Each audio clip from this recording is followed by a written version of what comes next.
Good morning. Good morning. I'd like to call the Putnam County Board of County Commissioners meeting for Tuesday, April 12th, 2022 to order. I'd like to welcome everybody here this morning. We'll begin our meeting by asking Pastor Edwin Davis from Harvest Temple Ministries to come forward to give our invocation, and then Commissioner Harvey will lead us in the pledge. Mr. Davis, please stand if you are able.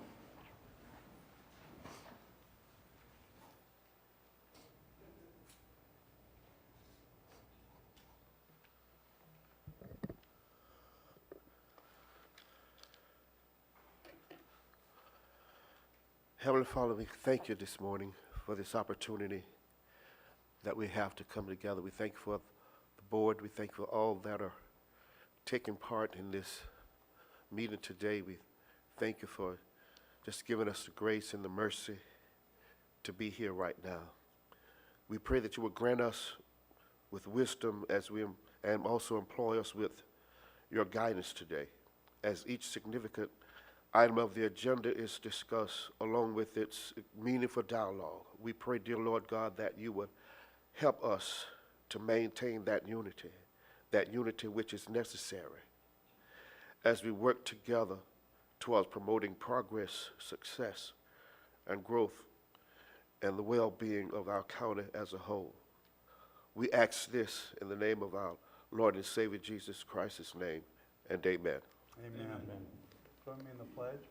I pledge allegiance to the flag of the United States of America and to the republic for which it stands, one nation under God, indivisible, with liberty and justice for all. Thank you, Mr. Davis, and thank you, Commissioner Harvey. We'll recess the regular Board of County Commission meeting. I'll reconvene the Board of County Commission meeting. And gentlemen, the first item of business is approval of the minutes as presented. Mr. Chairman, I move approval of the minutes of the March 8th and the regular workshop meeting of March 8th. Okay, we've got a proper motion and a proper second. Any further discussion? Okay, seeing none, all in favor indicate by saying aye. Aye. Opposed, same sign. Okay, before I move into the report, Commissioner Adamczak is just going to be a little late. He had to stop by. Get a prescription, I believe, so he should be here in just a few minutes. We'll recess the meeting and then convene the Port Authority meeting. Commissioners, the first item is item A, approval of the minutes. Mr. Chairman, I move approval of the minutes of Port Authority March 8th and the Port Authority workshop March 8th as stated in our agenda. Second. Okay, got a proper motion and a proper second. Any further discussion? Okay, seeing none, all in favor indicate say aye. Aye. Opposed, same sign. Okay, before we move down to item B, I would like to recognize State Representative Bobby Payne and Ms. Leota Wilkinson, his legislative assistant, is here this morning. And we're going to ask Bobby to come up and say just a few words about the legislation that he pushed through along with Senator Perry, but Bobby, we're going to give you all the credit today. And thank you so much for your work for the last 7 years in the legislature, for everything that you've done for your district and for Putnam County. And let's give Bobby a hand because he truly has been a champion.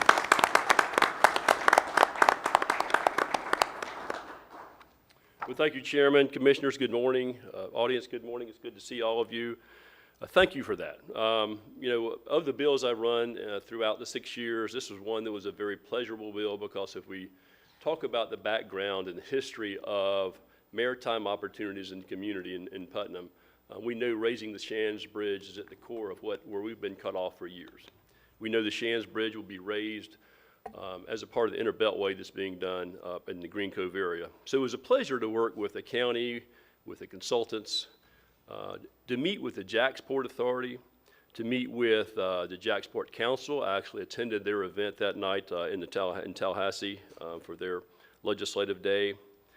The appropriations staff, the Senate President, the Speaker, as well as speak to the Governor about the fact that it would create a great opportunity for us in Putnam County. And so without spending a lot of time talking about the issue, Senator Perry and I were certainly pleased to make sure this is a bill that we took to heart and know that it's integral to our opportunities for great economic development in the community.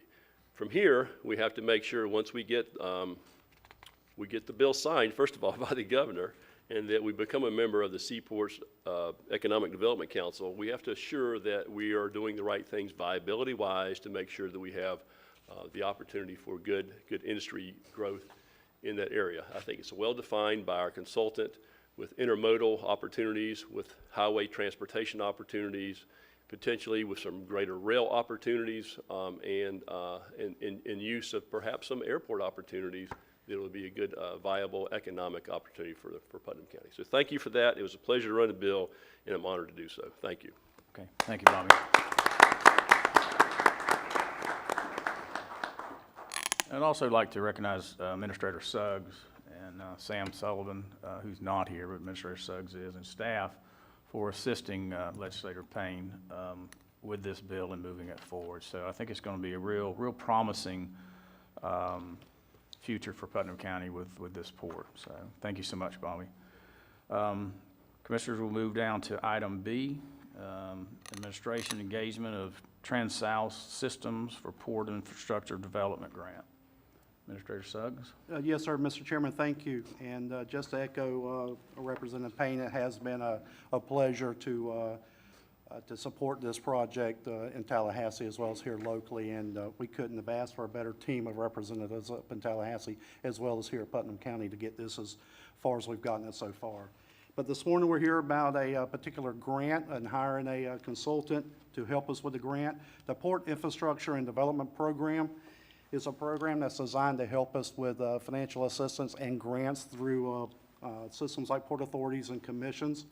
As you know, we're looking at the port itself and the infrastructure of the port. The port is over 60 years old, and there's little known about its construction as well as its life and expectancy that we have currently.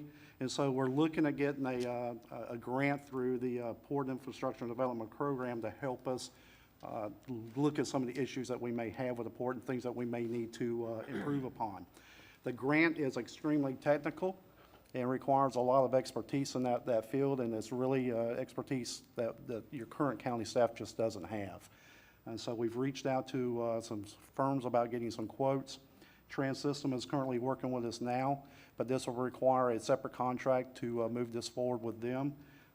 With this in front of you this morning is a request to fund this contractual agreement for, I believe it's $27,780 to move this project forward. And that's the request of the board this morning. We're very fortunate that we've got those folks that are currently helping us with Trans-Systems because of the makeup of their organization and the background of the folks that actually are working in that organization. Puts Putnam County in a very positive and unique position to be successful with this type of grant program. So the staff is requesting that the board approve the $27,780 this morning to hire Trans-Systems to perform this grant opportunity and paperwork for Putnam County. Okay, Commissioner Harvey. Mr. Chairman, thank you. And I really just want to say how pleased I am. You know, I got a reporter the other day from Jacksonville who said, "You got a port in Putnam County?" I said, "Yes, and we're going to have a better port as we move forward." So it's exciting, and Representative Payne, thank you for your work on that. Even in Tallahassee, I was even questioned about port in Putnam County. I said, "Well, how do you think all the oranges rode up and down the river years and years ago, you know, and the cypress trees?" So, Mr. Chairman, if you don't mind, I'm going to make a motion that we approve this item. Would that be the two items requested? Yeah. Second. Yes. I make a motion on both items, Mr. Chairman, as presented in our agenda. Okay, we've got a proper motion by Commissioner Harvey and a proper second by Commissioner Turner. Okay, any further discussion? Nope. Okay, all in favor indicate by saying aye. Aye. Opposed, same sign. So it passes. Okay, now we do have Mr. Rick Farron with us. Rick, would you like to come up and just say a few words? Nothing like putting him on the spot. He looked like he was prepared. Mr. Chairman, members of the County Commission, thank you very much for, and I will be brief. I think Terry did a great job sort of paraphrasing what this is all about. There are several, probably 4 or 5 pertinent U.S. DOT, U.S. Department of Transportation, what they call discretionary grant programs that are out there. The most applicable to your situation right now with your port is what we call the PID. And as Terry was correct, it's called the Port Infrastructure Development Program. And what it's all about and what they want to do is they want to help ports in the United States enhance the mobility and the efficiency and the safety with which people and cargo move to the port, through the port, and out of the port. So that fits because they also have a portion of the grant program that is available for planning. And that's your state right now, is you're in the planning state, really planning what are you going to do?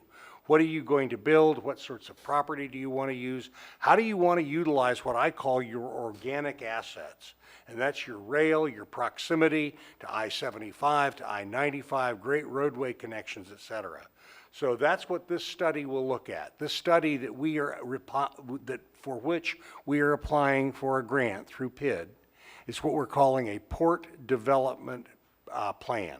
And it will focus predominantly on those physical structures, the infrastructure and the facilities that need to be built so that your port can reach its full potential. So that's what we're in the process of doing. This grant, as Terry indicated, is quite technical. We have a wonderful staff at Trans-Systems that has a great track record with these grants. We'll be putting this grant together and we will be submitting this grant on the 16th of May. So it's a pretty short fuse. It's what we call a short burn. Needless to say, we're already getting organized and we're doing the preliminary work right now. But once the contract is signed, I will have 3 or 4 people working almost full-time on this grant to have it submitted on the 16th of May. Okay, all right, thank you. Commissioner Turner, do you have a question? Yes, a quick question if I may, Rick. Yes, sir. It looks like we're gonna be successful in the purchase of 15 acres that's basically just across the drive, Port Comfort Drive. I think it's not Port Comfort, Comfort Road. Comfort Road, across the road. So would that 15 acres in any way be involved in this planning that we're Yes, sir. fixing to do? Okay. Yes, sir, because part of this plan is to look at properties that are county-owned and properties that might be in the future county-owned. And what would you do with those? What purposes would they fulfill in the development of a port? But that's part of the plan for which we are requesting I grant just funding. wanted to make sure that was Sure. gonna be part of it, because it Absolutely. looks like we are gonna be successful in obtaining that. Okay, okay, thank you. Thank you Yes, so sir. much. Thank you. Okay, we'll open it up for public comment. Any individual wishing to speak on Port Authority items? Okay, seeing none, we'll close the public comment portion and we'll move down to general discussion. Commissioners, any things you want to talk about in Port Authority? I have nothing additional. Okay, all right, seeing none, I'll adjourn the Port Authority and I'll reconvene the regular Board of County Commission meeting. And we'll move down to item A, which is presentations, and I will ask the Honorable Representative Bobby Payne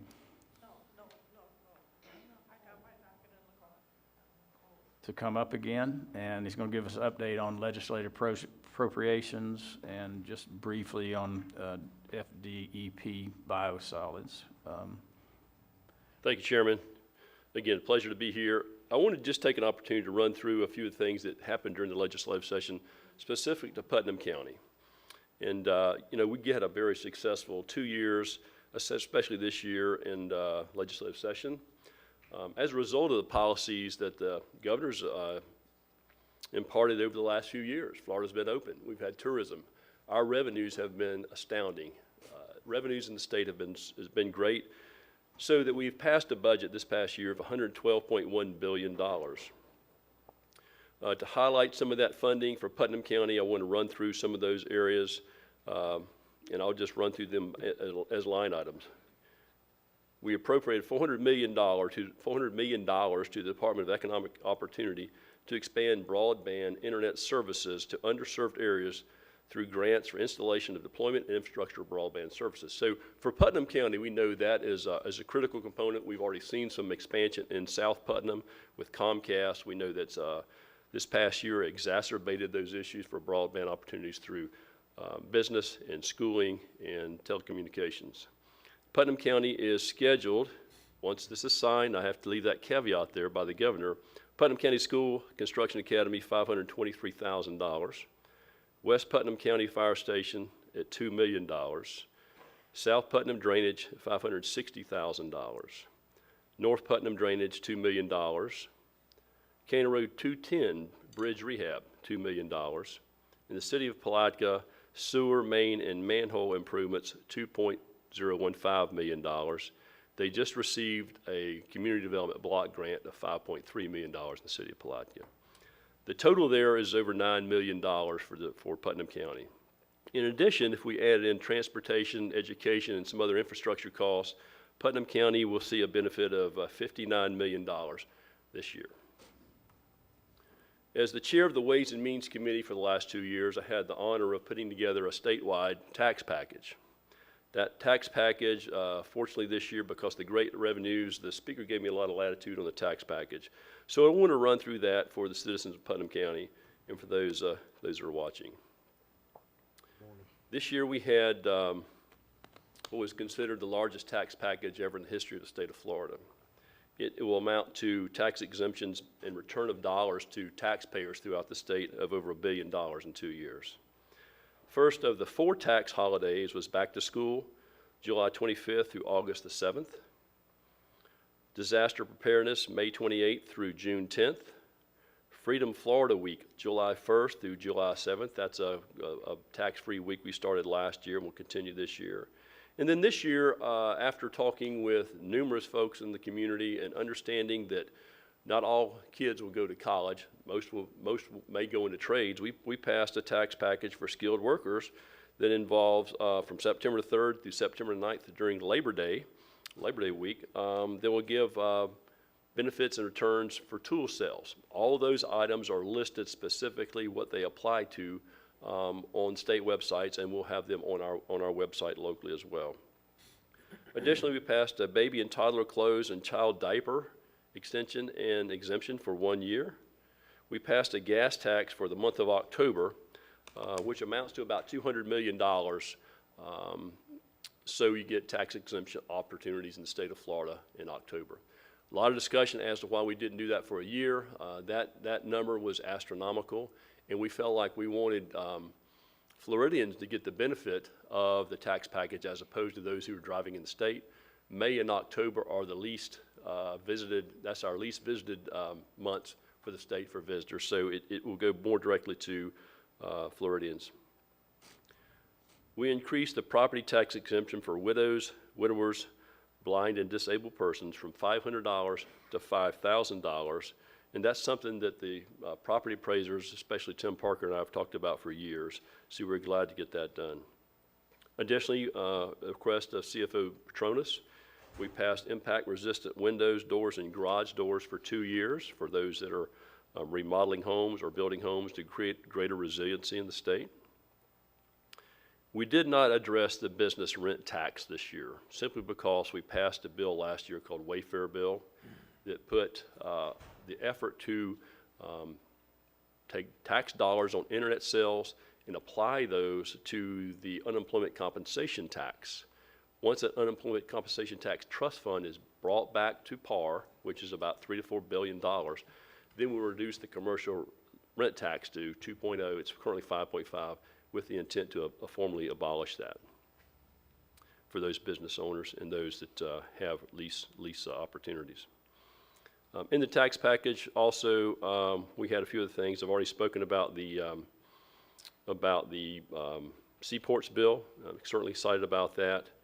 And then I wanted to just make a few comments on what's in the community and what we've heard for the last year. I know that Commissioner Pickens and I and Commissioner Adam Zach and I were in a forum with those folks in South Putnam. But I just want to speak to the application process through FDEP. So the application process runs like this. An applicant submits an application and required documentation with a permit fee. The DEP will review within 30 days of that submittal to determine the completeness. That's currently the phase we're in now. If complete, a request for additional information is prepared and sent. In the case of the biosolids applicant in South Putnam, they did not have enough information. They had to submit additional information. Each time that information is requested and sent, it delays the process. Within that time frame, public comments can be received at any time, really during the process. And through conversations through DEP, they have requested continuously additional information. So that's step 2. Then step 3 would be, and the terminology is confusing a little bit. Once the application, the draft permit application, is deemed complete, then the applicant must publish a notice of complete application. If requested or there is determination to be a heightened public interest, a public meeting can be held, and we know that a public meeting will be held. After 14 days of the notice being published, there will be determination for a public meeting. If a public meeting is held within 30 days after the meeting, the draft permit and notice of intent is prepared and sent to the permittee. That's the notice of intent. That's not the final permit. If there's not a public meeting, the draft permit will be prepared along with a notice of intent to issue. And we know there will be public meetings. We've already seen that request in many cases from members of South Putnam, rightfully so. Once the notice of intent is published, the public then again has the opportunity to request an administrative hearing within 14 days.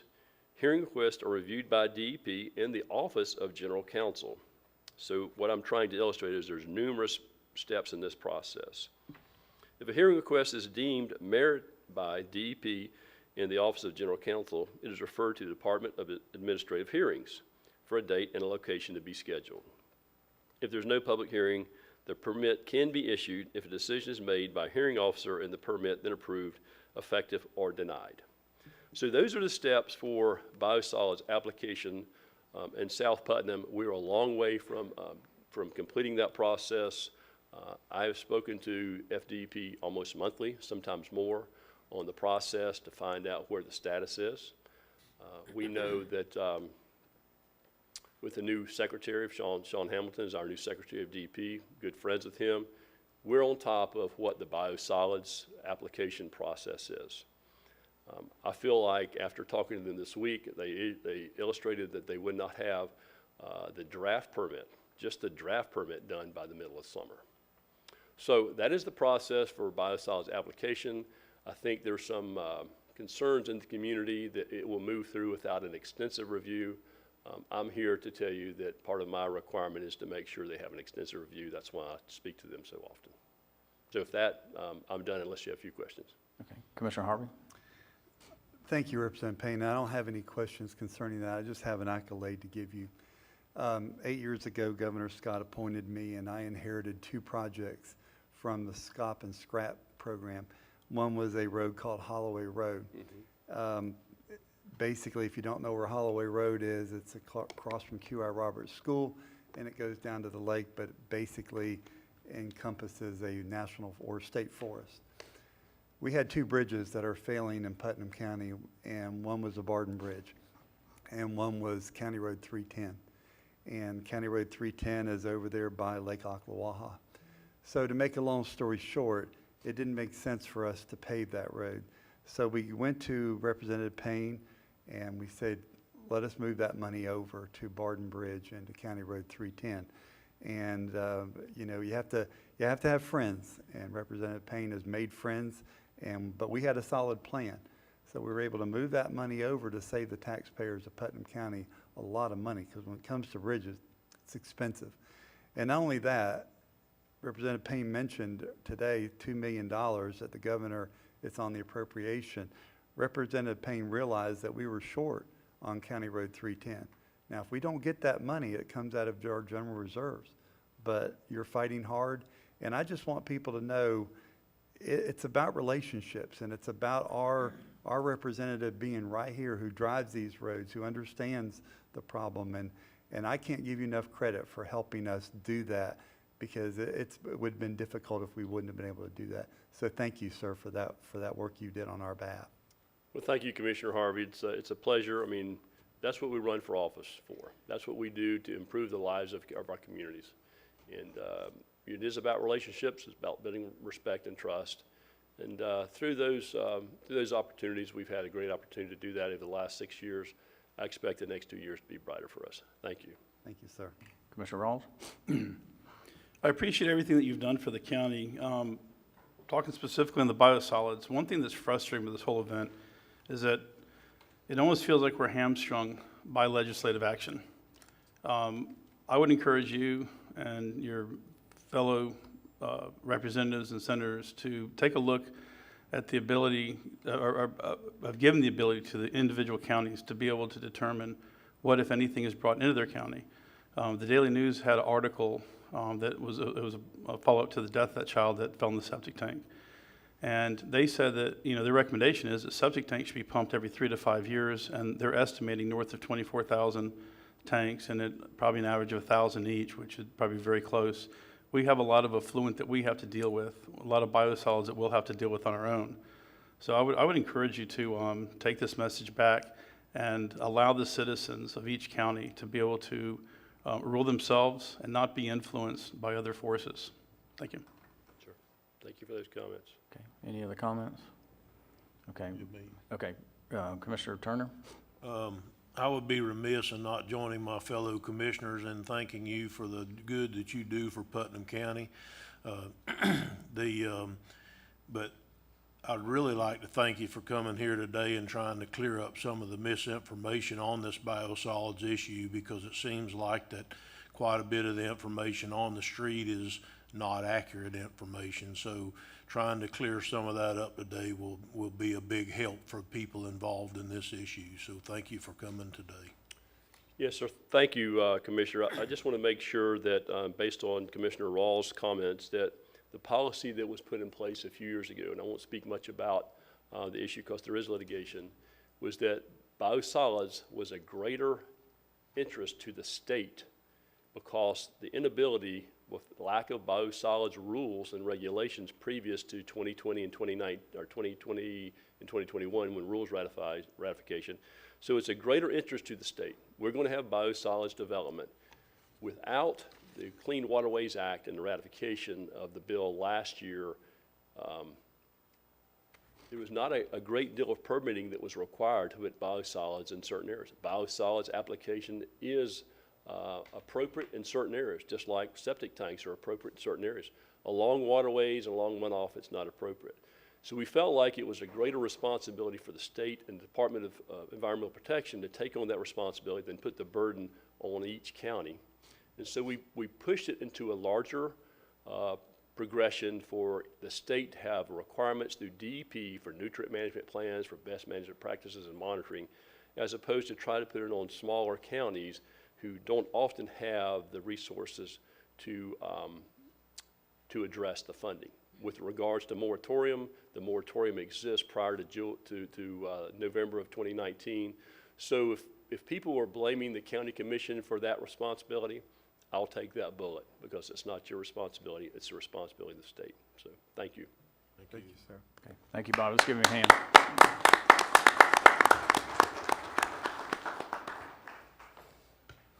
Okay, moving forward, I would like to recognize the Honorable Carl Flagg, former mayor of Palatka and former county commissioner. Carl, will you stand? Let's give him a hand.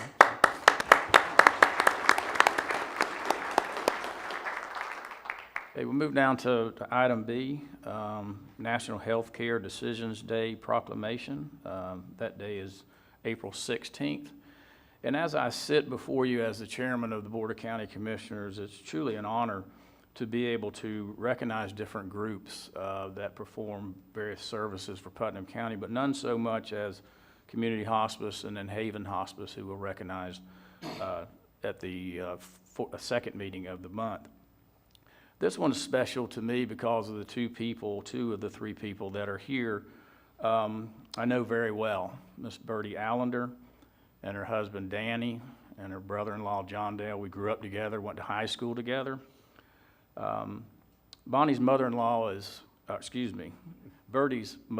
is the late Bonnie Allender, who was at least a two-term county commissioner for District 1 and represented us quite well. And their son, John Allender, is a lieutenant firefighter for Putnam County. So they have stayed home and they continue to give back. It's just really a family tradition. Mr. Rodney Phillips is the grandson of Vic Nickerson. I was a young Rotarian back in the 80s with his grandfather.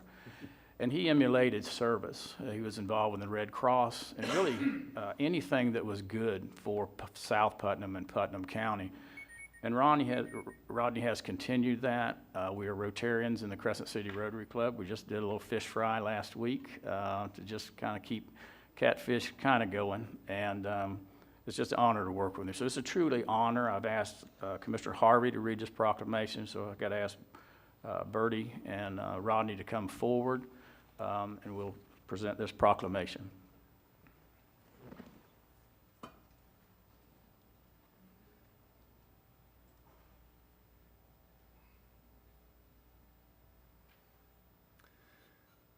Mr. Chairman, members of the board, audience, Putnam County Proclamation Number 2022-35, National Healthcare Decision Day. Whereas National Healthcare Decision Day is recognized across the country on April 16th, it is designed to inspire, educate, and empower the public and providers about the importance of advanced care planning, to raise public awareness of the need to plan for healthcare decisions, especially those related to end-of-life care and medical decision-making when patients are unable to speak for themselves, and to encourage the specific use of advance directives to communicate these important healthcare decisions.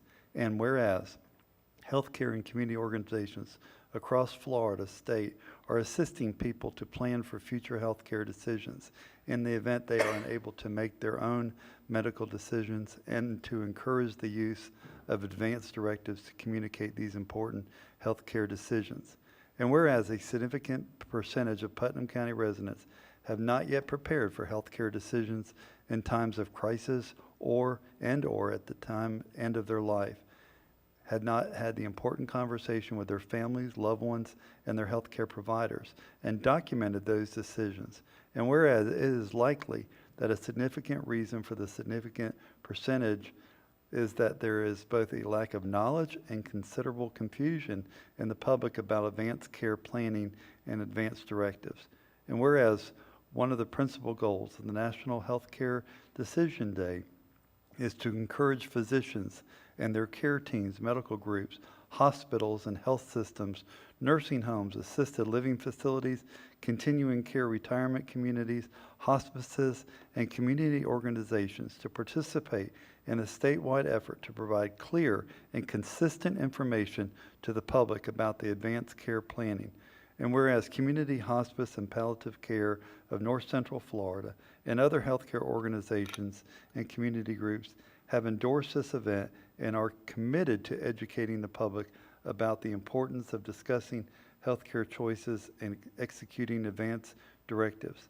And whereas the COVID-19 pandemic makes advanced care planning even more important, with every age group being impacted and 840,000 deaths and counting in the United States attributed to the virus. Whereas, as a result of the month of April 2022 being recognized as National Healthcare Decision Month, and April 16, 2022 as a National Healthcare Decision Day, more citizens will have conversations about their healthcare decisions, more citizens will execute advance directives to make their wishes known, and fewer families and healthcare providers will have to struggle with making difficult healthcare decisions in absence of guidance from the patient. Now, therefore, through the authority vested in me by the Putnam County Board of County Commissioners, do hereby proclaim April 22nd as National Healthcare Decision Month, with April 16th, 2022 as the National Healthcare Decision Day, to encourage citizens to increase their understanding and awareness of care at the end of life, discuss their end-of-life wishes with their families, and observe this month with appropriate activity and programs in Putnam County, done, ordered, adopted this 12th day of 2022. Mr. Chairman, I move this proclamation forward. Second. A proper motion by Commissioner Harvey, a proper second by Commissioner Turner. Any further discussion? Seeing none, all in favor indicate by saying aye. Aye. Opposed, same sign. Proclamation passes. Congratulations.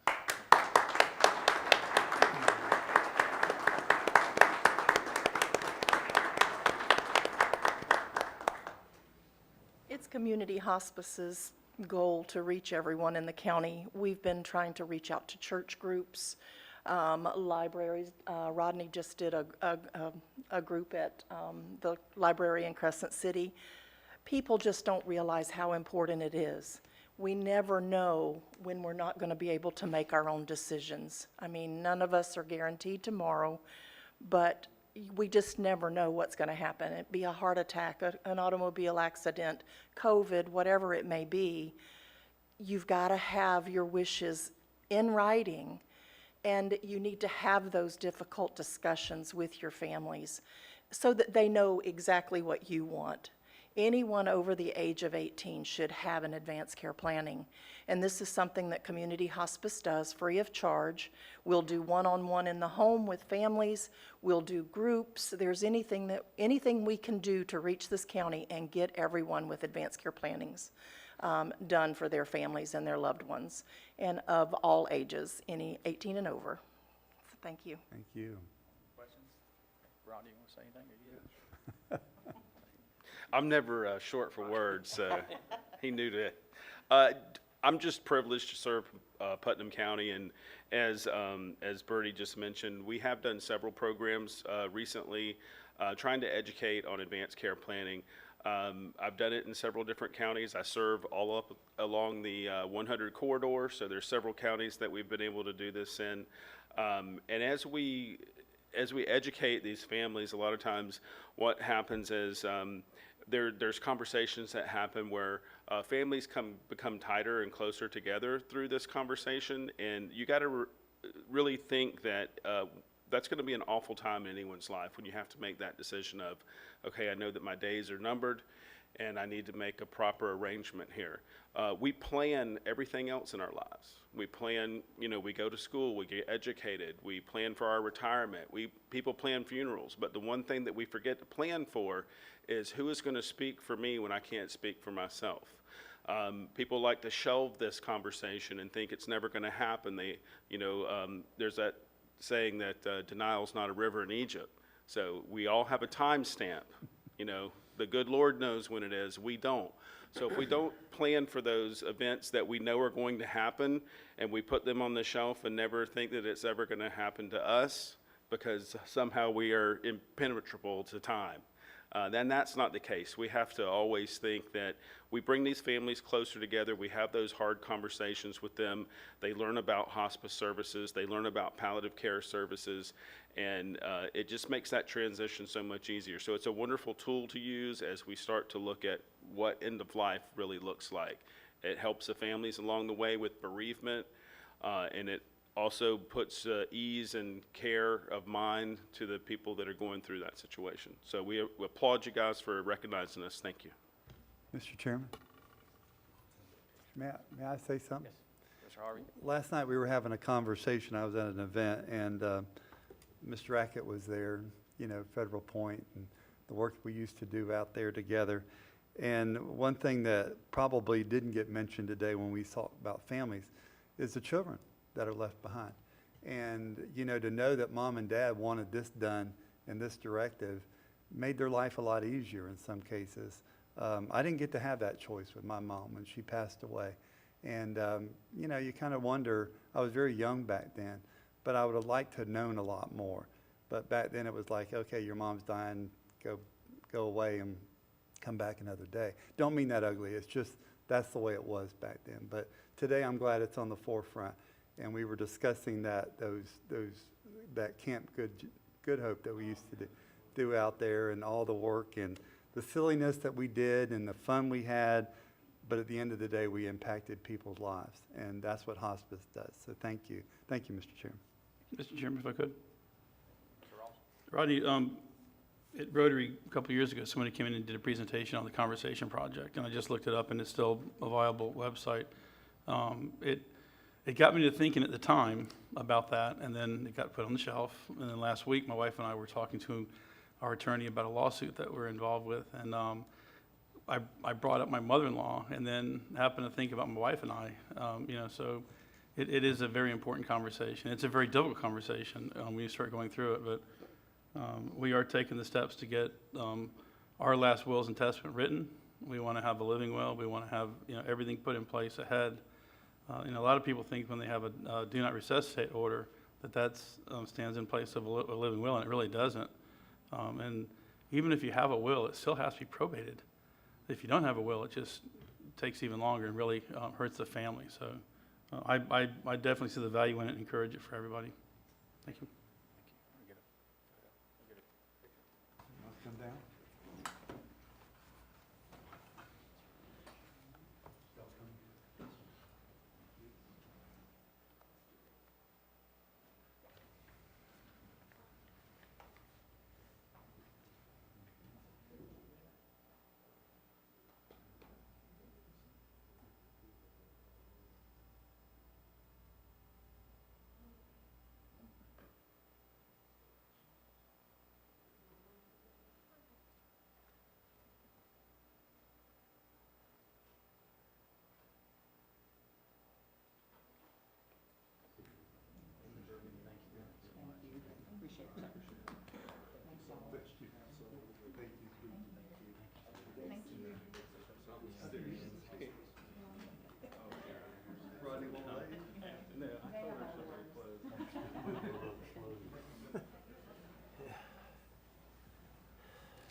Get up too quick, I get dizzy.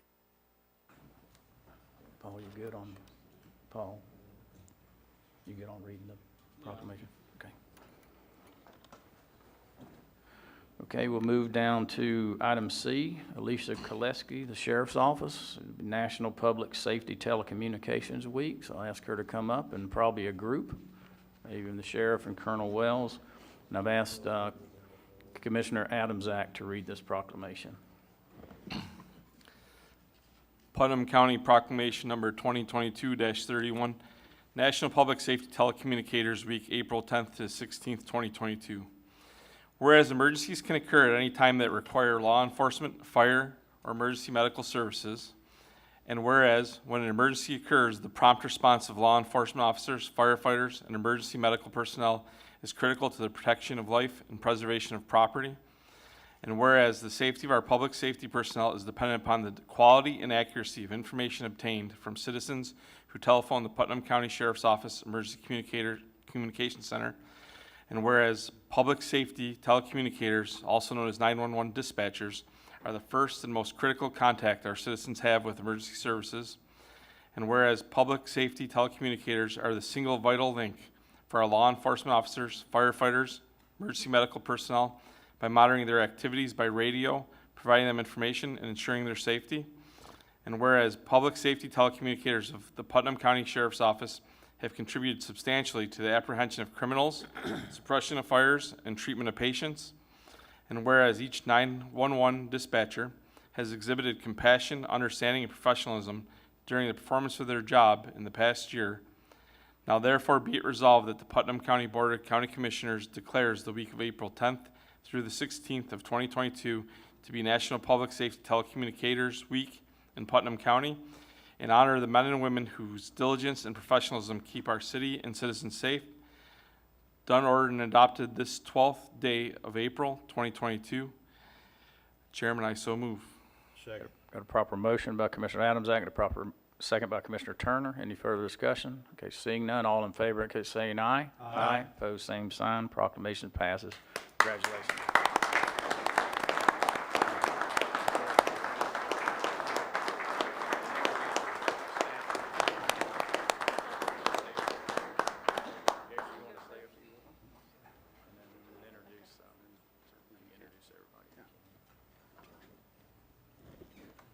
Good morning, Commissioner, staff, and those in the audience. As we celebrate National Public Safety Telecommunications Week, nobody ever wishes to experience a trauma that accompanies a life-altering emergency. And I don't know of anyone that has ever woken up and hoped to suffer through some type of an emergency situation. Nevertheless, the world we all live in is not so forgiving. People suffer through heart-wrenching, emotional, and traumatic events every day.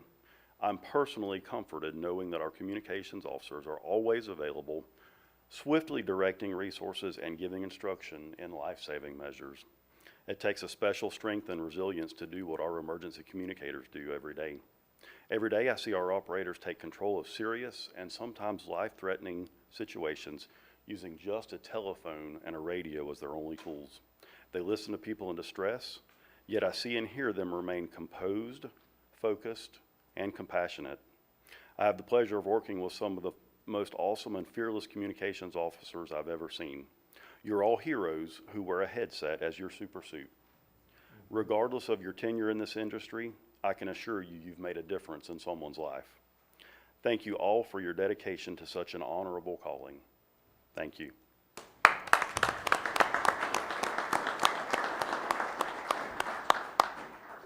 Good morning. I'm Captain Alicia Koleski. I manage the 911 Center for the Sheriff.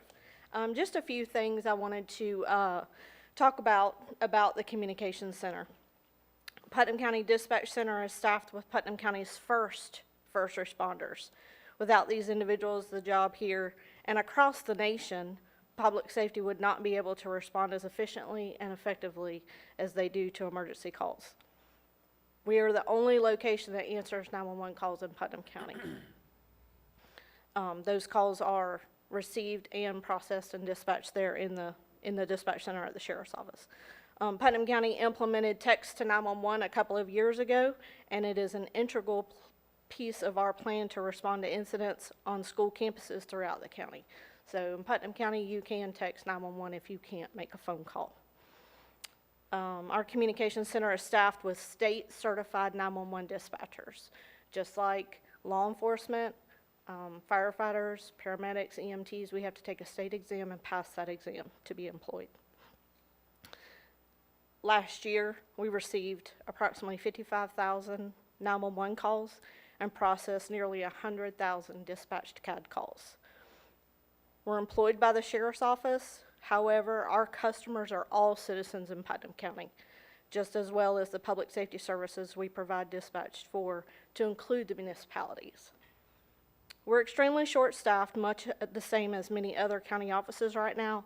And while we celebrate National Public Safety Telecommunications Week every year, we felt this was a perfect time to speak more publicly about those voices on the other end of the phone who are dedicated to providing the best service they can to the citizens of Putnam County.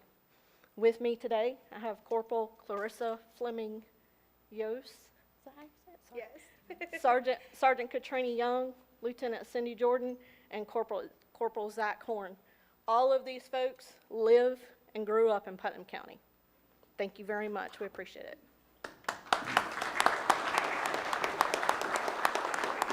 Mr. Chairman, Mr. Rawls, you have a comment? I'm going to show my age here. When I moved to Putnam County in 1988, I worked for the fire department. We did not have 911. And because I was a rookie on my shift, if anybody called in sick or took off time, typically the rookie got assigned to radio duty, and we were the dispatcher. And I can tell you that I wouldn't trade places with you for all the money in the world. You live in a dungeon. There's no windows in your building. It's a very difficult it's a very difficult job just because of the environment, the stresses that come along with it. You do get emotionally attached to the person on the phone, and you take that home with you, and you wonder what happened at the end because you lose contact after the ambulance or the scene is cleared, and you really don't know what the outcome is. But I, for one, understand where you're coming from. I really hope that we can work on getting more revenue for the county to be able to get salaries more in line with where they need to be and be able to help you guys in your situation. But I thank you for everything you do. I know the people that are on the radio do, because sometimes that's all you have to talk to. I just thank you very much.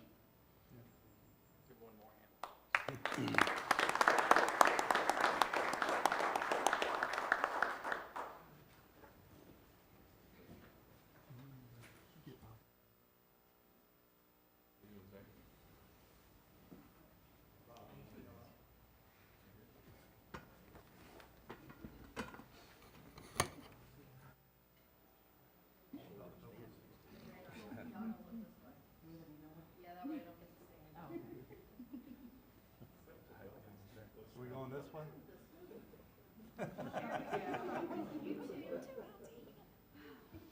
Hey, Allison's in charge here. Yeah, anybody hadn't figured that out yet, or slow. All right, here we go. Smile, 1, 2, 3. Congratulations. Congratulations, guys. Thanks for coming. Yes, sir. 27 years. Wow.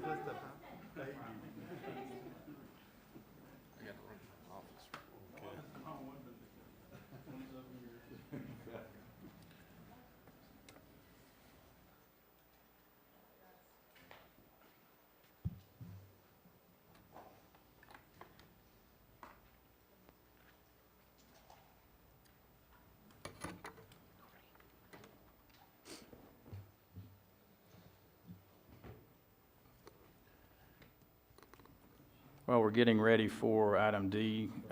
Sheriff Deloach will be presenting a life-saving award. I had the pleasure of going to the Palaca radio station yesterday and saying a few words about the county and really about our agenda and what we're going to go through today. And I did make the comment that we were going to have a couple proclamations, but also we were going to be recognizing employees of Putnam County, which we're about to do. And then Clerk of Court Matt Reynolds will also do that in item E. But I made the comment that from the constitutional officers to the Board of County Commissioners, we really have tremendous employees working for this county, and I'm truly honored to be a commissioner working along with you. So with that said, Gator Deloach, Sheriff. Thank you, Mr. Chairman. As we go through this award, this one is of particular significance to me, and I think that will, the reasons for that will be immediately recognizable by everyone. So without any further ado, Colonel, if you'd like to begin. Sure. Thank you, Sheriff. As we honor our emergency communications operators this week, the timing is perfect to recognize one of the dedicated and selfless operators for her excellence and service to Putnam County. As you listen to a brief portion of an approximate 20 minutes long phone call between one of our operators and a victim of horrible domestic violence, notice the following. The suspect is still in the home and the victim is locked in a bathroom. The victim can only whisper to the operator because the suspect cannot know she's on the phone. Her life depends on it. During the earlier minutes of the call, the operator could not hear the victim. It would have been appropriate to assume that this was like any of the other hundreds of pocket dials we get every week. But no, this operator, like many others who answer your calls for help in Putnam County, sensed something was not right. Pure instinct. The operator stayed with the victim and ensured that she received the help she needed. You could hear the suspect beating the victim. You will hear the hero in the headset whispering comforting assurances that help was on the way in a manner the suspect could not hear. You will notice the operator remaining silent at times because she knows the caller is in grave danger if the suspect finds out she is on the line with 911. If you listen closely, you might even be able to hear the suspect being tased after failing to comply with the commands of the female deputy sheriff, little poetic justice maybe, the female deputy sheriff who was the first to arrive on the scene. He was tased and cuffed before the next deputy even arrived. But what is most memorable is when you hear the victim come back to the phone after the arrest and thank the operator for saving her life. Let this remind all of us that we are never alone when there is a well-trained and selfless Putnam County Sheriff's Office emergency communications operator on the other end of that phone or radio. The sheriff's going to play a brief recording of that 911 call for you. 911. Hello. Hello. Hello. I'm here. Okay, I have them on the way. I have law enforcement on the way. Did somebody break into the house, or? He's locked you in the bedroom? Okay, I have law enforcement on their way. Are you injured? I am. You are? How are you hurt? My neck. Your neck. Okay. Is it just you two there? Okay. I can't move. You said you can't move? And is your husband on the phone with somebody else? And your husband is in the bedroom with you? Okay. Tell me what No. what y'all said when you ran away. You said something secretly. I'm sorry, Mike. I love you, Mike. I'm sorry, Mike. I love you.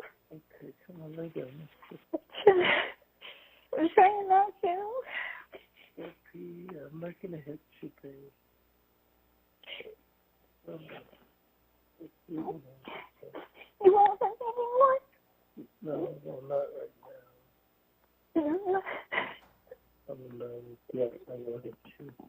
But right now, I'm not really in the mood. No. Yes. Then I get 2 minutes later, it says, I'm hurt.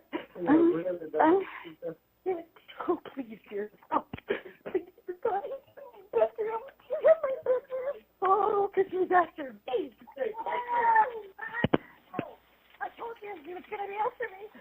Thank you. Are you there, ma'am? Yes, I'm still here. He was after me. He chased me off the porch. We have a woman too. Thank you so much. Thank you so much. You're welcome. If you need anything else, give me a call back, okay? Thank you. Okay, bye. Mr. Chairman, Commissioners, Putnam County Sheriff's Office team members, and the Putnam County community, we are proud to introduce the hero in our Communications Center as Sheriff Deloach awards her with the Putnam County Sheriff's Office Life-Saving Medal, Corporal Clarissa Fleming.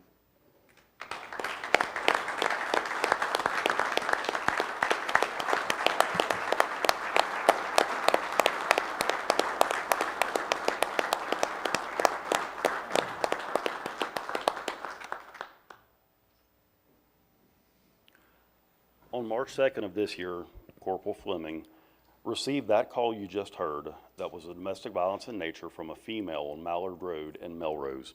Corporal Fleming remained on the phone with her for the duration of the 18.5-minute phone call. The female whispered the entire conversation due to the suspect being close by and not aware that she had called law enforcement. Corporal Fleming struggled not only without being able to hear the female, but also deciphering what the suspect was saying in the background. It was obvious this was an ongoing situation between the suspect and the victim caller. There was a point during the phone call when it sounded like the victim caller may have been battered while Corporal Fleming was on the phone with her, and that was later discovered to be the case. When law enforcement arrived and secured the suspect, the victim came back to the phone and thanked Clarissa repeatedly. The sincerity and relief in her voice was what made the call so special. The victim truly counted on Corporal Fleming to get her the help she needed so desperately. The following day, the victim called back into the communications center, inquiring about an escort back to the residence for medication. Clarissa again was the call taker, and the victim inquired if she was the same dispatcher on the phone during the incident and acknowledged that she was. The victim became a little choked up and thanked Clarissa again and stated, "You saved my life." The compassion and patience that Clarissa demonstrated was incredible, especially given the current staffing crisis in our communications center. Even though there were only 4 communications personnel on duty for day shift on that day, Clarissa gave her undivided attention to this victim and her needs, and she is thereby awarded the Life-Saving Medal for her actions.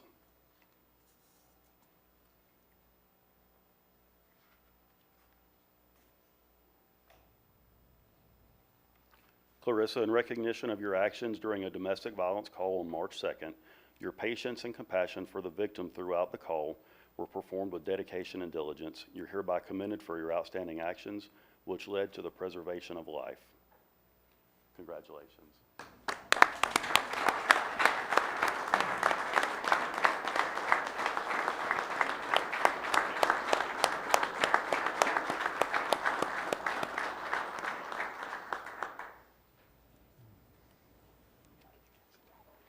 Yeah. You want to bring your family up? Do you have some family here?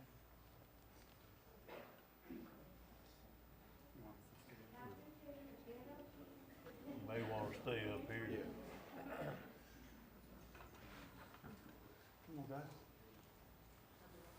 Wow. We got a family here. This is just a small part. Could have brought them all. We got plenty of room. Yeah. Might have to double up on.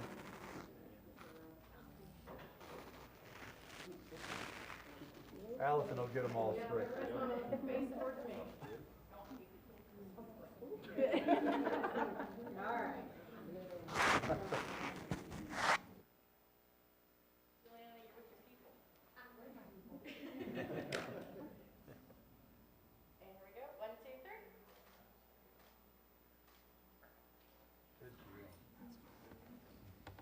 Congratulations.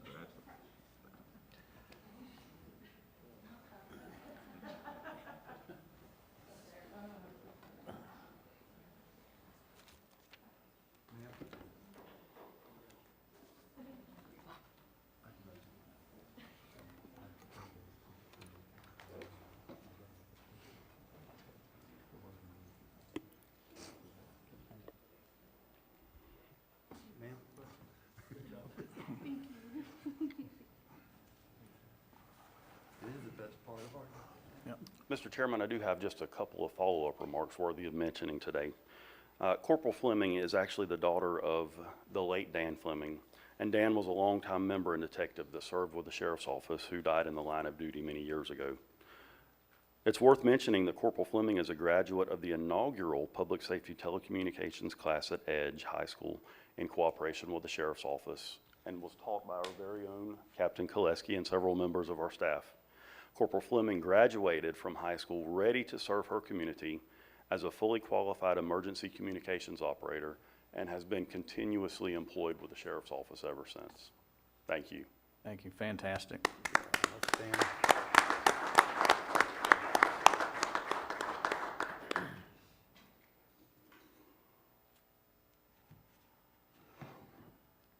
Okay, thank you, Sheriff. And we'll move down to item E, and I'll ask the Honorable Matt Reynolds, Clerk of Court and Comptroller, to come up for some employee recognitions. Thank you, Mr. Chairman, Commissioners. That's going to be a little difficult to follow.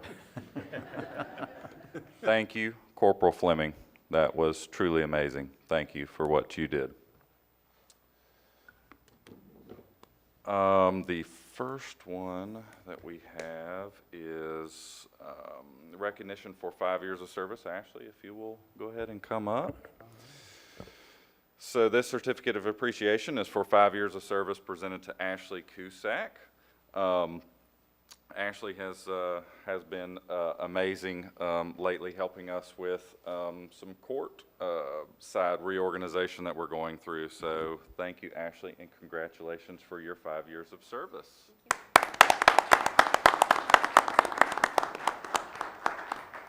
And if you will, just hang out up here and we'll get a group photo in a few minutes. The next person I would like to call up, also for 5 years of service, is Jennifer Comer, and she'll also be receiving another award in a minute. It's not as good as the life-saving award, but it is a good award that I would like to give. So here is 5 years of service. Thank you, Jennifer.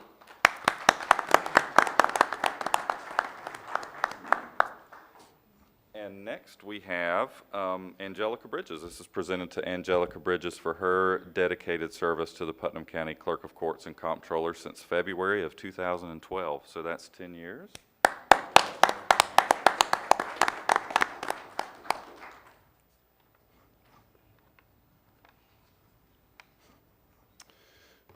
right. On the agenda, I think the next one we have is Employee of the Quarter award. This award is something that we recently started. So our first award winner will be the inaugural award winner for the Employee of the Quarter. We created a parking lot, or a parking space down at the courthouse for the Employee of the Quarter, and she'll also get a monetary reward for being Employee of the Quarter. So if Mrs. Becky Vizcano will come up.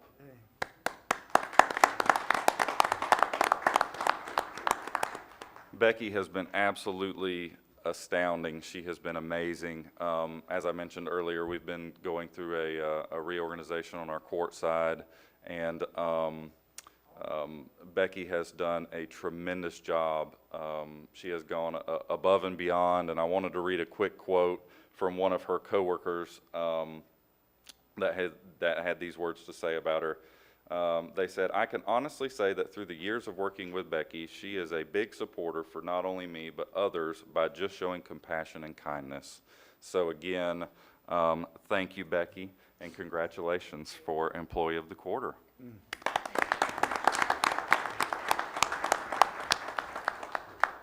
Now, the final award I would like to give, this one kind of just came up recently over the past couple of weeks, and this award is to Jennifer Comer, and let me give a little background story about this award. Several weeks ago, I can't remember if it was an email or a phone call from Mrs. Frank, who couldn't be here this morning, the finance director, and she let me know that a fraudulent charge on one of the county bank accounts had been discovered and called in time to be successfully reversed. The bank was able to successfully reverse it. before the transaction completed.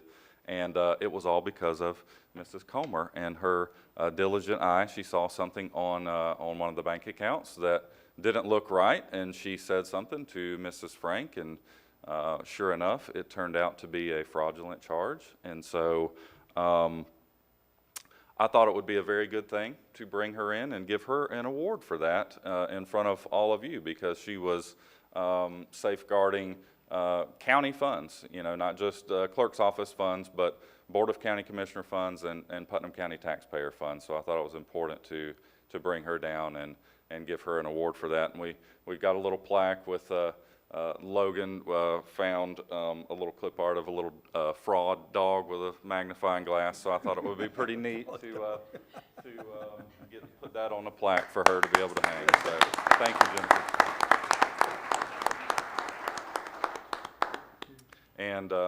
And we will, I don't see Logan, she must have left, but somebody, oh, okay, there she is, ready for the pictures, okay. Okay, you'll come up front. We'll get, congratulations, ladies, and thank you for your service to Putnam County. Thank you for watching our bank. Right. Y'all coming up?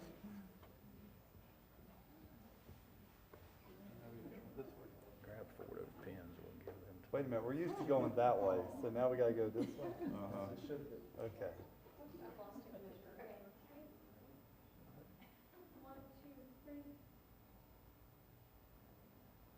Good deal. Congratulations. Congratulations, ladies.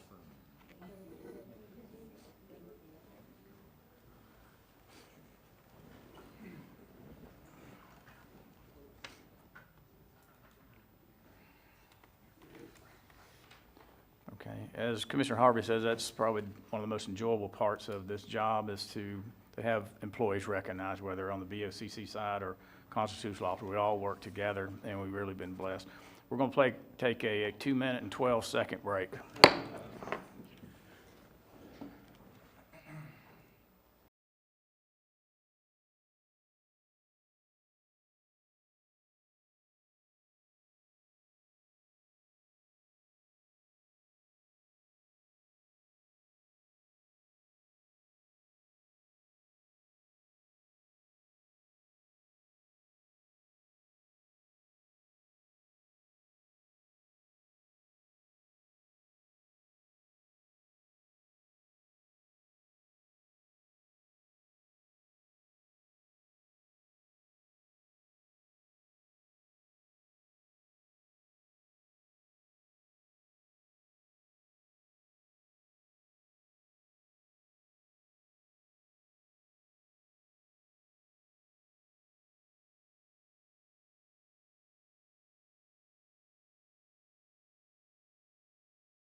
Being the Board of County Commission meeting.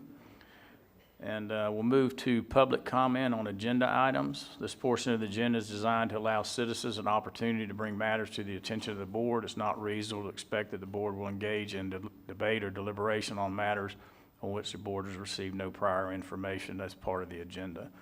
Any individuals wishing to make comment, public comment on agenda items? Okay, seeing none, we'll close the public comment portion on agenda items, and commissioners will move down to the consent agenda.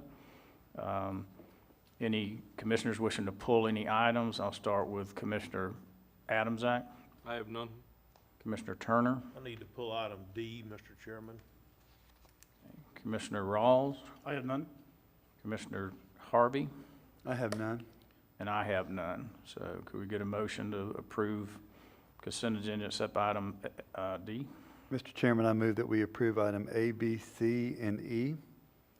Okay, we've got a proper motion to approve those agenda items. We've got a proper second. Any further discussion? Okay, seeing none, all in favor indicate by saying aye. Aye. Opposed, same sign. Okay, item D, Commissioner Turner. I just need to declare a conflict of interest on this item and recuse myself from voting. Mr. Chairman, I move approval on item D. Okay, we've got a proper motion by Commissioner Harvey to approve item D as presented. Do we have a second? Second. We've got a second by Commissioner Adamsack. Okay. Any further discussion on this item? Okay. Seeing none, all in favor indicate by saying aye. Aye. Opposed, same sign, with Commissioner Turner having to recuse himself. Okay, we'll move down to code enforcement.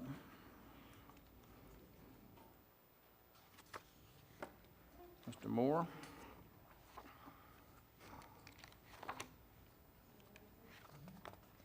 Good morning, Commissioners. Good morning.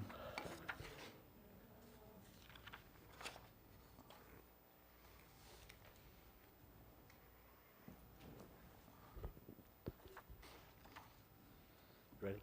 Yes. First case is property owner name is Clarence Isom. The violation was unsafe mobile home care premises and permits required. The original fine amount was $36,737.85. The total cost of enforcement action was $2,122. The property owner has recently purchased the property. Property is now compliant, and the owner is requesting a fine reduction. If the board approves, we recommend reduced fine to be paid within 90 days. Okay. All right, Commissioners, any questions? Okay. Excuse me, sir. Excuse me. Okay. I have no questions at this time. I'll get to you in just a second. Okay. Commissioner Rawls? I have no questions. Okay, you're fine. Okay, is the property owner here? Okay, all right. Would either one of you like to come in and make a comment, or? No, I believe. If you come to the, please, if you come to the microphone, the podium, Okay, Lloyd Falk. and state your name and address for the record, please. Lloyd Falk, 600 Southwest 4th Avenue, Fort Lauderdale, Florida. Okay. On behalf of Clarence Isom, who's present. Okay. No, we agree to pay this $2,122. My question is, where do I pay it? All right, hang on a minute. Hang on. We're all gonna fight over this one. All right, hang on just a second. Commissioner Rawls? This is gonna blow your mind. I'm gonna make a motion that we reduce the fine by $1,640 for a total of $1,047 to be paid within 90 days. We on the right Wait, one? I don't know. Oh, am I on the wrong one? No. Yeah, I think it's 1382. 1382. I can do it if you don't mind. Yeah, go ahead. Mr. Chairman, I make a motion that we reduce the fine to $13.82 if paid within 90 days. And thank you, because this is in my district, and I did get complaints about this, so thanks for cleaning this I'll place up. second it. Okay, we got a proper motion to reduce it to 1382 and a proper second. Any further discussion? Okay, seeing none, all in favor indicate by saying aye. Aye. Aye. Opposed, same sign. Sir, what we've been trying to do is be consistent to, what we want as a county is to get these properties back in compliance, you know, hopefully improved houses on them, whatever. And so we've been consistent to be able to remove the administrative monthly, so that's what we did. So it was $740. So $1382 is your is your client able to pay that within 90 days? Pay it today. Okay. Right all next door. Okay. You can go write a check, follow him. Go ahead and tell him you need to talk to Mary. Can you write down the figure? That's a first. Yeah, but it's the fair thing to do. Yeah. No, I mean, from thinking right now. Because his offer was 1,500. Yeah, so that's a fair thing to do. Thank you, sir. Good luck with your project. Thank you.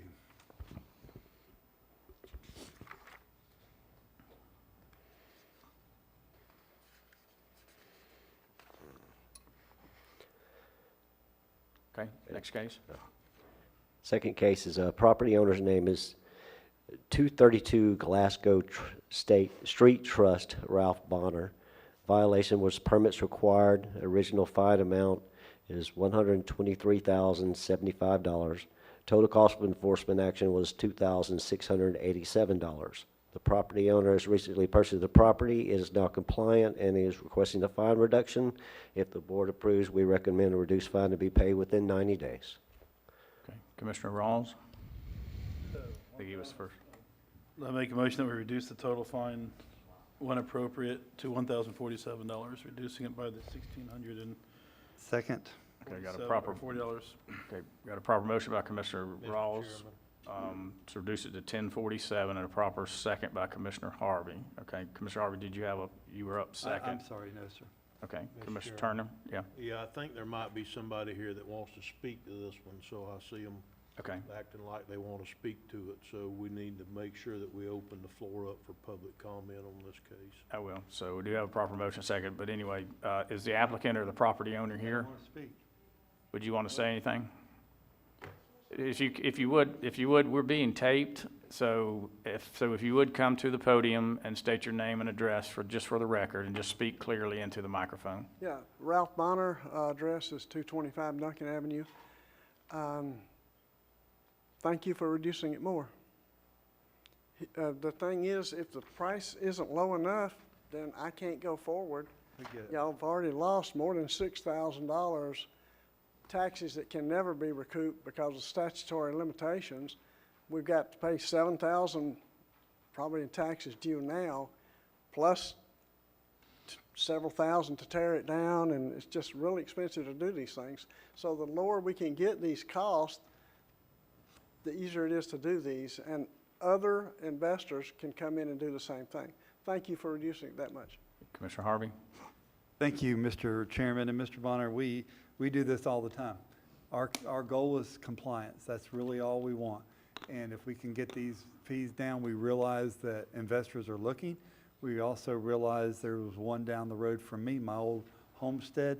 Gentleman's put almost $80,000 in repairs in that thing to get it back on the roll. It's going to be more than 80 when we get through with it. That's going to be a tremendous investment. So we know that, and we thank you, and that's why we're doing this as expediently as we can. So thank you.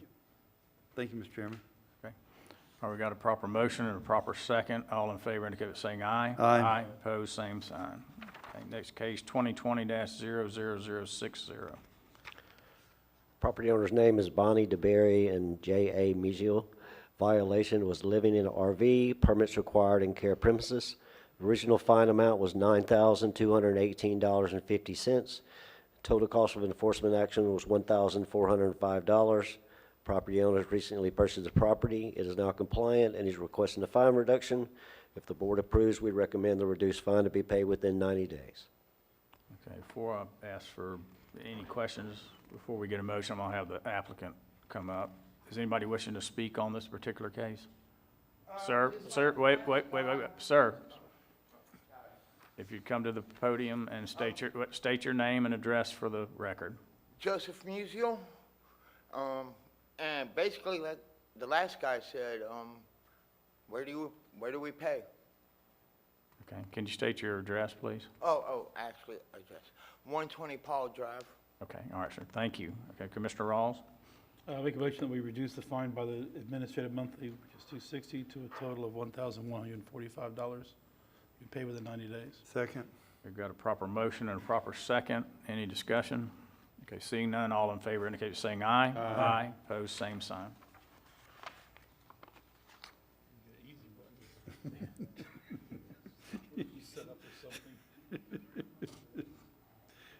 That's easy.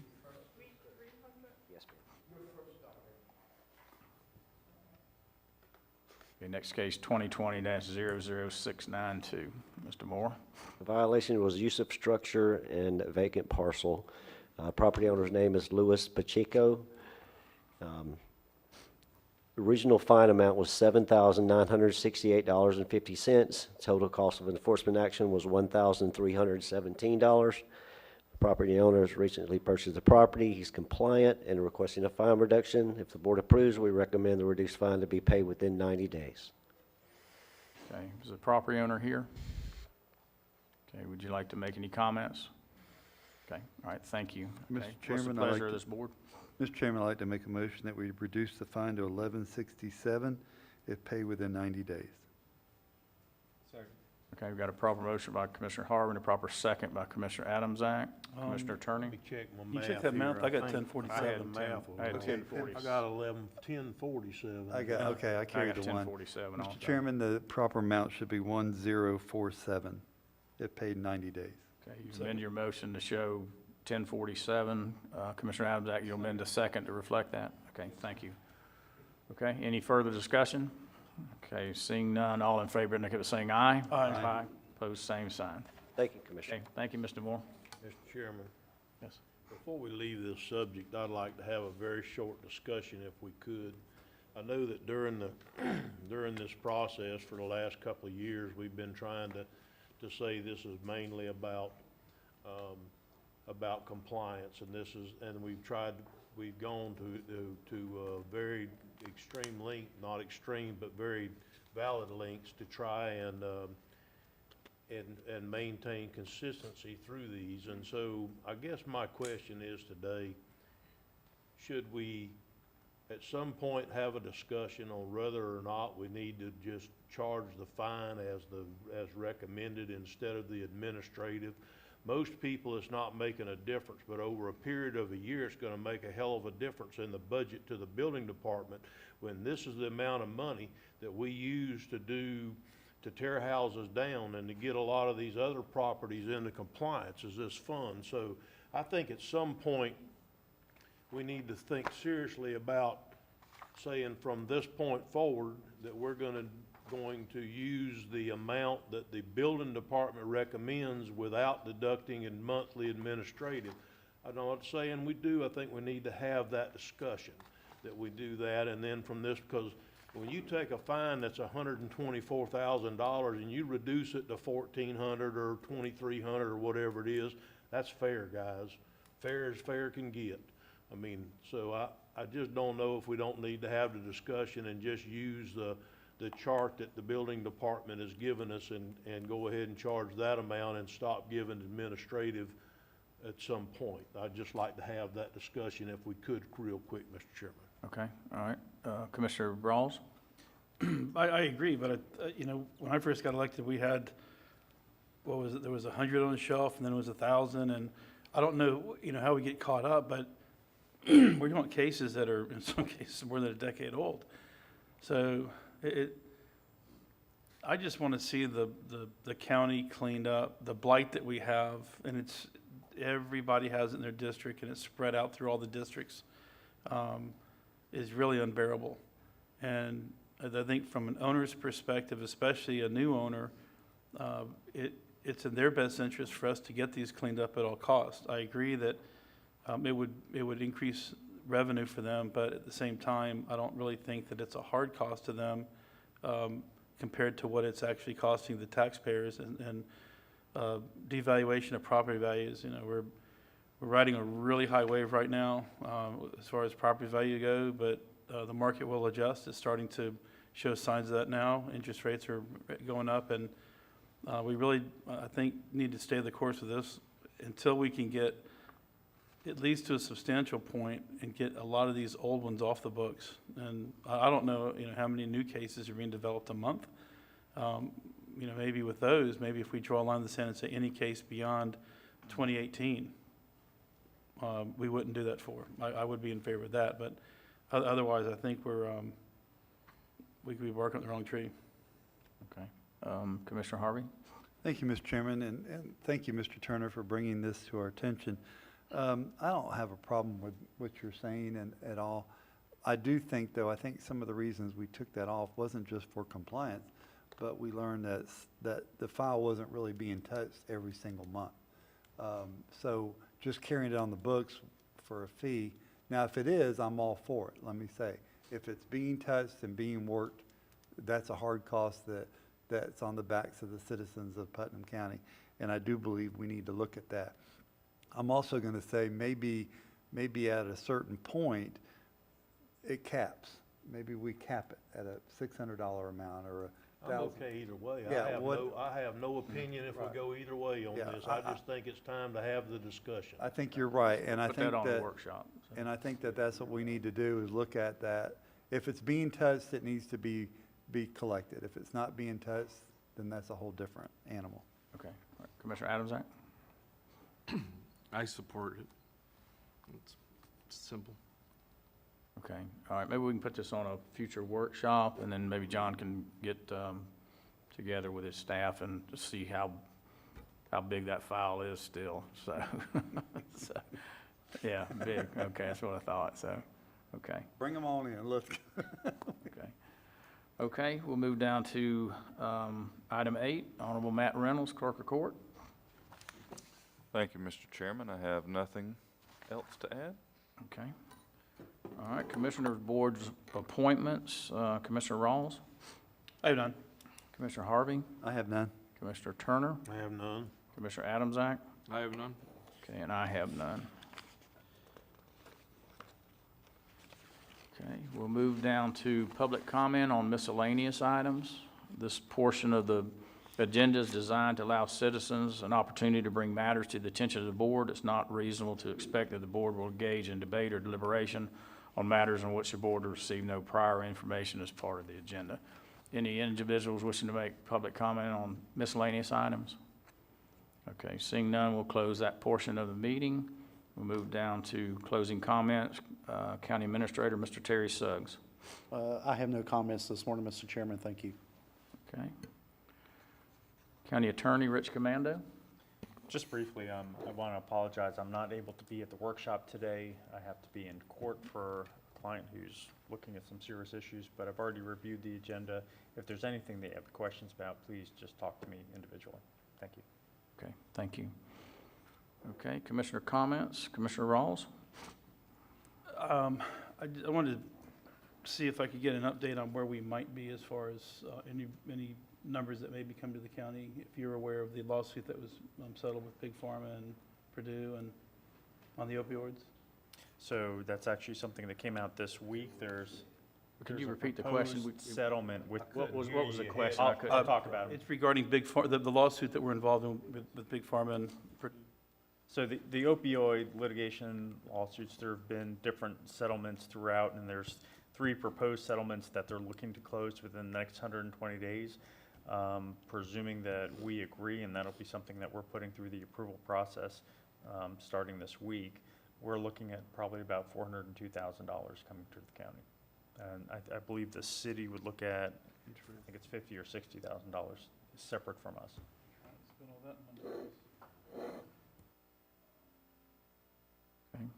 Okay, Commissioner Rawls, any more? No, that's it. Okay, Commissioner Harvey. Thank you, Mr. Chairman. I do have an item I want to recognize. Miss Janice Hall. She passed away last Monday. If you remember, Fran and Janice Hall came before us a few years ago, and we gave them a plaque for all the work they did in the Interlochen Lake Estates South MSBU. What really sets this apart is Janice and Fran came from upstate New York, came down here, bought a place, spent their winters here, and went to work. They didn't complain. They did what they needed to do. They were part of the Landowners Association, big part of the MSBU road every month. Didn't ever say this is what we do up north and why don't you do it like that down here. They understood what they were dealing with. And Alzheimer's took her, and Mr. Hall is still around. He'll be back and forth from up north down here again for a while. But just lost a big important person to me and a big important person to West Putnam. So thank you, Mr. Chairman. Okay. Commissioner Adamsack? Just with Easter and Good Friday and everything coming up, I just want to say how thankful I am for everything that we have in this community, how thankful I am that God sent his son for all of us, that how much we all love this community. And, you know, I'm very excited about there's a lot of grassroots little efforts going on here and there throughout the county, and a lot of conversations happen on how to improve things. And a lot of those are spirit-led, a lot of them are personal-led, but a lot of good things are happening here that I think is going to benefit us in the long term. You know, nothing changes overnight, and I just look forward to seeing all those things as they progress. Okay. Thank you, Commissioner Adamsack. Commissioner Turner? I have nothing further to add, Mr. Chairman. Thank you. Yeah. Thank you, Mr. Chairman. I did forget, this coming Saturday, Rodman Reservoir Bass Tournament will be taking place out at Kenwood Boat Ramp. People spend the night out there. They want to be the first boats in the water, but we usually have over about 120 people, 120 boats, 240 fishermen, and then in the afternoon, all the prizes and things that happen at 3 o'clock. So if you make your way out to Kenwood Boat Ramp, we'd love to have you out there. Thank you, Mr. Chairman. Okay. Thank you, Commissioner Harvey. My closing comments, I just wanted to comment on the joint meeting that we held here last Thursday evening with the city of Palatka. I think it was a productive meeting. The topics that we talked about, I'll work with Administrator Suggs and staff to bring some of those forward to the commission in a workshop to discuss those further of how we can move forward, you know, jointly with the city of Palatka. It was good to see each commissioner and get a name with a face and just get reacquainted, and some of their staff was here with our staff, so we got to meet each other. So I think it was a productive meeting, and we did hold it under 3 hours. I think 2 hours and 35 minutes, which was pretty good. So I just want to thank Mayor Hill and his commission and his staff and our staff and commissioners for helping put this meeting together, and I believe it was a success. And we'll discuss in the near future of maybe meeting quarterly. So we'll talk about it a little later. So if there's no further business before this board, we have a 2 p.m. workshop. We stand adjourned. Okay. Could I see you a minute before you leave?